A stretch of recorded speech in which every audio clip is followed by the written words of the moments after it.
Good morning, students. Today, we are going to learn about life process in bacteria. Last class, we discussed with respiration in bacteria. Today, we are going to learn about next life processes, nutrition. So, nutrition, one of the basis of their mode of nutrition. Bacteria are classified into two types, namely autotrophs and heterotrophs. So பாக்டீரியாவில் இருக்கிற உணவூட்ட முறை நியூட்ரிஷனை base பண்ணி பாக்டீரியாவை நம்மளால ரெண்டா divide பண்ண முடியும். First one autotrophs, then another one heterotrophs. First we discuss with autotrophic bacteria. What is autotrophic bacteria? Bacteria which can synthesize their own food are called autotrophic bacteria.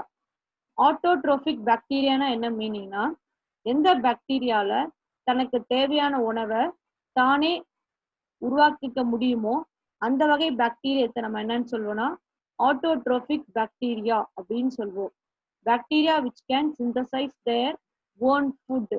So தன்னுடைய உணவை தானே தயாரிக்கக்கூடிய பாக்டீரியாவை நம்ம ஆட்டோட்ரோபிக் பாக்டீரியா அப்படின்னு சொல்லுவோம். They may be further subdivides as. So இந்த ஆட்டோட்ரோபிக்கை base பண்ணி பாக்டீரியாவை ரெண்டா நம்மளால டிவைட் பண்ண முடியும். ஸோ லாஸ்ட் கிளாஸ் நம்ம பார்த்தோம் photo autotrophic bacteria, then another one chemo autotrophic bacteria. So first நம்ம பார்க்க போற subdivision photo autotrophic bacteria. Bacteria use sunlight as their source of energy to synthesize food. Photo அப்படின்னாலே light. So bacteria தன்னோட ஃபுட்டை prepare பண்ணும்போது சன்லைட்டை use பண்ணாங்கன்னா அந்த வகையான பாக்டீரியாவை that type of bacteria is called photo autotrophic bacteria. So this photo autotrophic bacteria further classified into two types. First one photolithotrophs, second one photoorganotrophic bacteria. So first we discuss with photolithotrophs.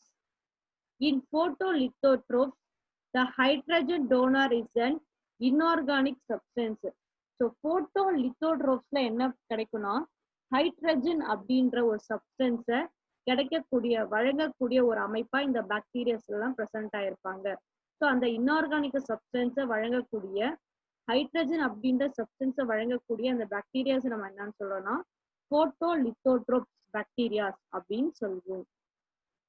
Next one, so இந்த பாக்டீரியால ஹைட்ரஜனை base பண்ணி ரெண்டா divide பண்ணலாம். First one green sulphur bacteria, second one purple sulphur bacteria. So first we discuss with green sulfur bacteria. In this type of bacteria, the hydrogen donor is H2S and possesses pigment is called bacterioviridin. Examples chlorophyll. So green sulfur bacteria ல hydrogen sulfide அப்படின்ற substance நம்மளுக்கு தர போறாங்க. So அதை வழங்கக்கூடிய அந்த பிக்மெண்ட்ஸை நம்ம என்னன்னு சொல்றோம்னா பாக்டீரியா விரிடின் அப்படின்னு சொல்லுவோம். ஸோ அதுக்கு பெஸ்ட் எக்ஸாம்பிள் குளோரோரோஃபியம் அப்படின்ற பாக்டீரியா. ஸோ கிரீன் சல்ஃபர் பாக்டீரியால ஹைட்ரஜன் சல்ஃபைடு ஹைட்ரஜனை வழங்கக்கூடிய ஒரு அமைப்பா செயல்படும். ஸோ அதுக்கு யூஸ் பண்ற பிக்மெண்ட் நம்ம என்னன்னு சொல்றோம்னா bacterioviridin. So best example in bacterioviridin is called chlorobium. Second type purple sulphur bacteria. For bacteria belongs to this group, the hydrogen donor is, so இந்த குரூப்ல ஹைட்ரஜனை வழங்கக்கூடிய சப்ஸ்டன்ஸ் வந்து பார்த்தீங்கன்னா தயோசல்ஃபேட். ஸோ அதுக்கு யூஸ் பண்ற அந்த pigment is called bacteriochlorophyll. So bacteriochlorophyll is present. Chlorophyll containing chlorosomes are present. Examples chromacium. So purple sulphur பாக்டீரியாவில் ஹைட்ரஜனை தரக்கூடியது வந்து யாருன்னு பார்த்தீங்கன்னா தயோசல்ஃபேட். ஸோ அதுக்கு யூஸ் பண்ற pigment is called bacteriochlorophyll. So best example is chromacium. So based on autotroph, bacteria is classified into two. First one photoautotrophic bacteria. So photoautotrophic bacteria further classified into two. First one, photolithotrophic bacteria. This photolithotrophic bacteria is classified two based on hydrogen. First one, green sulfur bacteria. Second one, purple sulfur bacteria. So next we discuss with photoorganotrophs. They utilize organic acids or alcohol as hydrogen donor.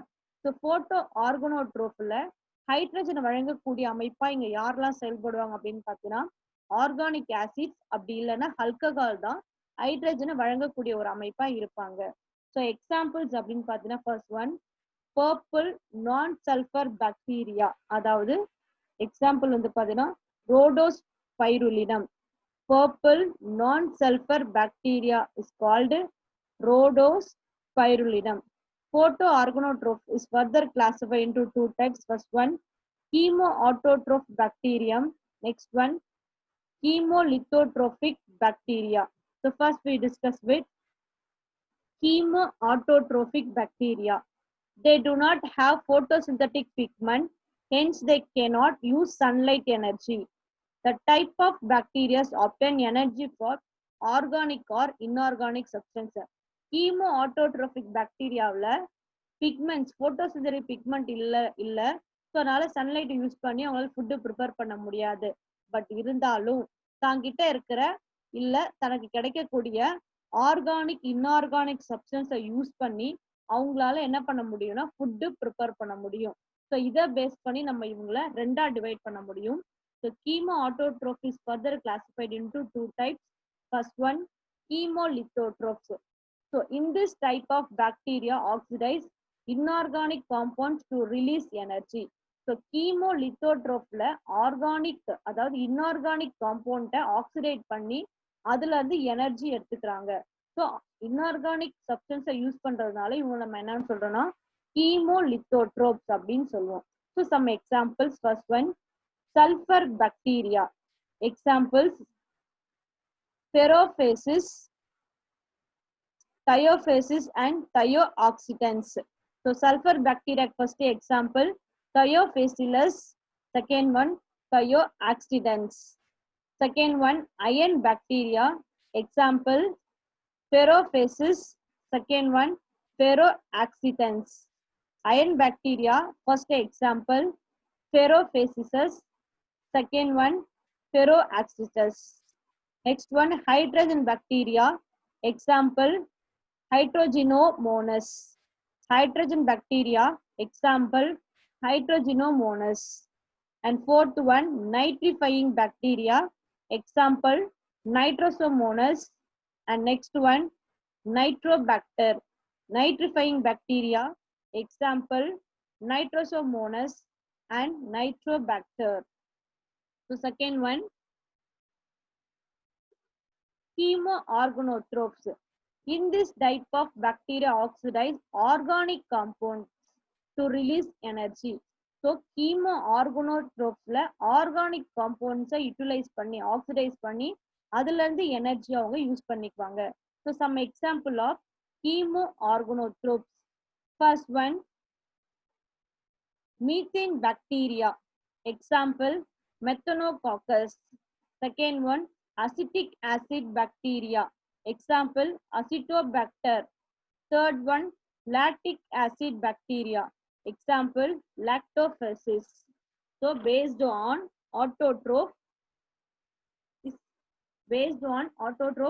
bacteria is classified into two types. First one, photoautotroph, then another one, chemoautotroph.